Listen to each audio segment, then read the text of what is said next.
Well, hello again, friends and followers. So this indeed is the Crosley BC-654a, which some of you like and some of you are probably sick of seeing it. But anyway, I'm trying to come down the home stretch on finishing this radio. And as you can see, someone did a great job of breaking up the power connector holder. The only part which is not broken is this little end cap that fits on like that. So this was not a very safe way to run the radio. And there's 500 volts on the middle wire there. So my objective now is to remove this shattered part. And I did find a CNC block. This part here is 28 millimeters. From here to here is about 28 millimeters. I found a CNC block with exactly 28 millimeters where its bearing race would go. And it has even a side lock nut where I tend to take the lock nut out and I'll put this little centering nut in there. So hopefully I can make that work. My objective now is to get out this piece here, and I'm working on that. So you can access that from the back of the radio. And the BC-654a for doing field work, you can unclip it here and move it up. If you can do it with one hand, let me put the phone down for a minute, like that, and unclip it here with two hands, and then pull it up and show you what's going on here. Okay, so then it unclips like that. The radio is held by that one fitting there, and you'll see that deep inside here, indeed, are the bolts that will hold on this thing. So there was a screw that I took out here. Let's locate that screw. I'm actually seeing another, okay, yeah, it's here. I didn't take the screw all the way out because I didn't want to drop it in there yet, but I took it out. There is a nut and bolt here that when I took it out, the whole bolt assembly came out. And the hardest one is the 1/4-inch nut holding on this captive keeper for the harness, and it's the third one that holds on that piece.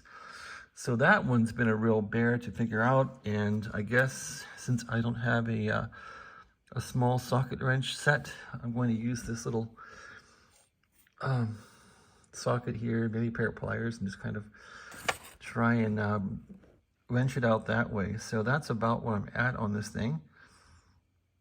And once that's removed, then I'll try and fashion the aluminum CNC part that I have. It's like a little bearing race thing. I'll try and see if I can fashion that in, and I'll take out this remaining part here and maybe use it as a template. So yeah, slow going. This radio is still, the transmitter, I think I should still probably do a tune-up on it. The tune-up on this thing is strange. They want you to use a blown out tube with a bad filament and some strange things like that. I'm not sure I want to do that with it yet. I also haven't really addressed the crystal oscillator yet either. I think it works, but hard to say. I do get a carrier when I turn it on, but it seems like it should appear in more places. So gotta look at that. And there's probably some tuning on the generic transmitter here I should address too. I think this is for the neutralizing, I'm not sure yet. The thing does have some spare bulbs in it, which is pretty cool. So it's got all spare bulbs. There's a spare tube that I pulled out to gain access that goes right here. And if you want to get any of the larger tubes out, you have to take out the holding fitting on the bottom. This one here, I was going to take it out, but I didn't want to deal with the holding fitting. Looks like I can leave that in. So, and these guys are strange. So it has these 4 microfarad capacitors that are huge. I guess these are working. I guess I'm not going to fuss with them, but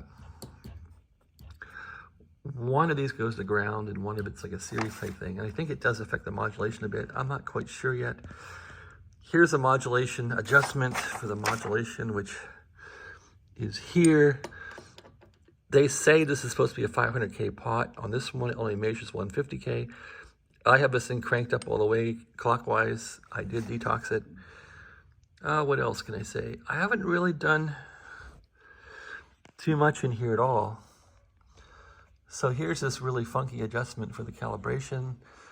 You can see that it has an old looking potentiometer there, and the screwdriver goes through the slot. I haven't touched that yet.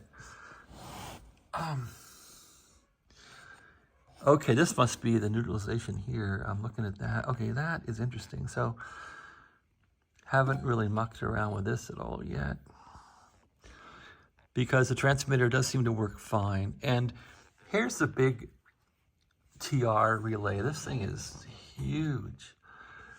So you can see on top the electromagnetic coil, and then it will it'll pull in like this and move all the contacts on the other side. There's the receiving antenna right there, and that goes into here when you let the receiver down and integrate it back into a package.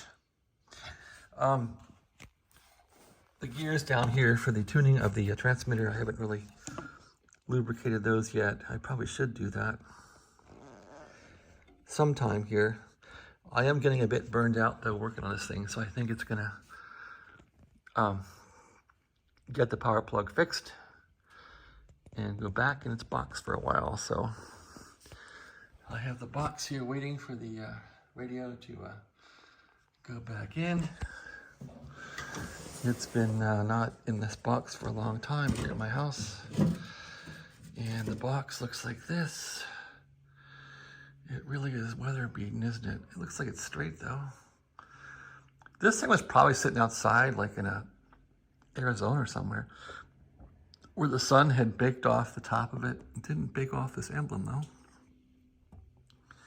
And what's nice is the schematics in here are all still gorgeous. And yeah, I'm so used to seeing those schematics now on the PDF that, yep, I can say for sure these are really useful.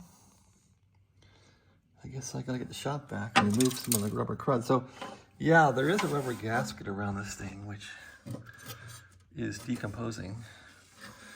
And I should probably remove all this old rubber. It just kind of flakes off on its own, and plus it stinks. So it would be nice to get that stuff off, but how much time do I want to put in this thing? So I have this thing for sale on eBay for collectors to buy if they want it.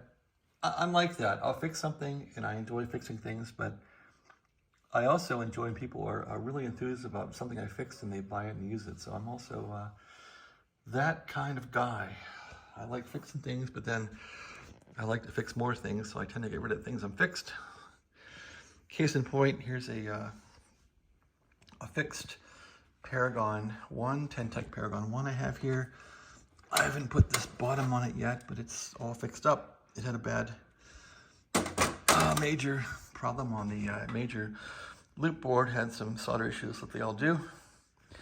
There's the dynamotor over there for this Crosley. I still have to put some cables on it and lubricate it and test it and get it going. And that's about it. That would finish this Crosley project. I did make this cable for the Crosley here because I got no cable. I ended up chipping it a bit, trying to get it out one day, which disturbed me. I guess this is not a great little connector. There's a really heavy duty one that actually went to these. The guy wants 50 bucks for it, so I don't know if I want to remake this cable again just to get the right connector on there. And there's the power supply that I integrated with this box.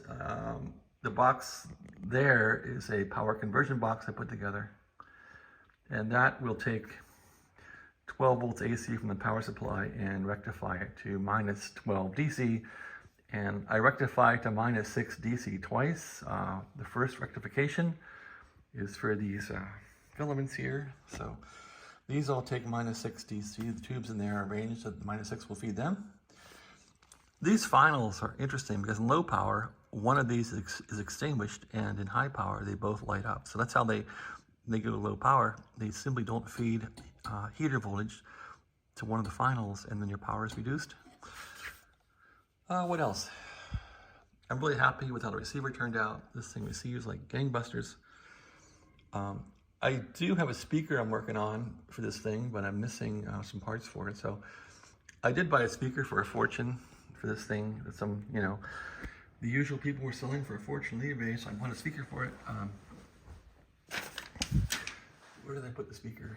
It's around, there it is. So yeah, the speaker I bought for it needs a transformer. So here's the speaker, and they have a little box that goes on the side of this thing, and that box contained a transformer. So I think the speaker itself is still good. It's about 3.2 ohms. I haven't tested it yet, but that's the plan there. I'm going to install this transformer, which will go 4,000 ohms, as you can see on the label there, to 3.5 ohms for the speaker. That's the plan there.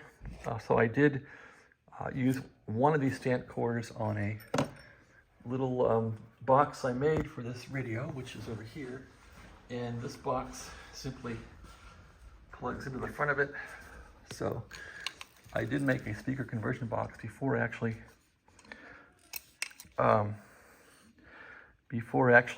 found a real speaker. I was using this little box, which I plug into the front of the radio here, where the headphones go. And then I can plug in those speakers or headphones or whatever on these two jacks and run it that way. So once I found a proper speaker, I found the transformer, the speaker was blown out, which was a disappointment. And I bought a duplicate transformer on eBay, a duplicate one of these to put into the speaker box. I want to show you the little speaker part that I want to put it into, but I cleaned this room and I can't find it now. So there's the Drake Twins I have. These work great. This is the cleanest TX4C I've seen. Works great. This is a really clean and great R4A that I have. Not using them right now. Bunch of parts I bought for fixing Drakes for the past 2 years almost. Here's the stack of Tempo 1s. I kept buying these and fixing them. These don't work perfectly. They all receive. I think they have transmit issues anyway. I'm probably going to sell those off for dirt cheap if anybody wants them. And I have this old Tempo 1 over here, which I tend to use every day to listen and talk once in a while. That's about it. Here's the Tempo power supply here. And here's a code key that goes with that radio. The cord on it disintegrated, so it had a cord and it's all dry rotted, so I bought a computer cord, and I'm gonna hack that apart and use that for the cord. So we'll get a new cord, and that'll be useful. So I want to get this radio finished off. And that's really about it around here. There's the power supply for the Drake, speaker that I bought for the Drake, and a power supply. So I still have a full Drake station here, but don't really use it a whole lot. And that's about it for my status here. Some tubes I've had for fixing Drakes. Miscellaneous junk box parts that I guess how many people have. I don't think though I have that much junk compared to all these ham radio guys that have been, you know, doing this stuff for 20, 30 years. And I guess when I move again, this stuff all gets given away or thrown out. I don't know. So that's about it. Wishing you all a great day and have fun. Thanks for watching the video.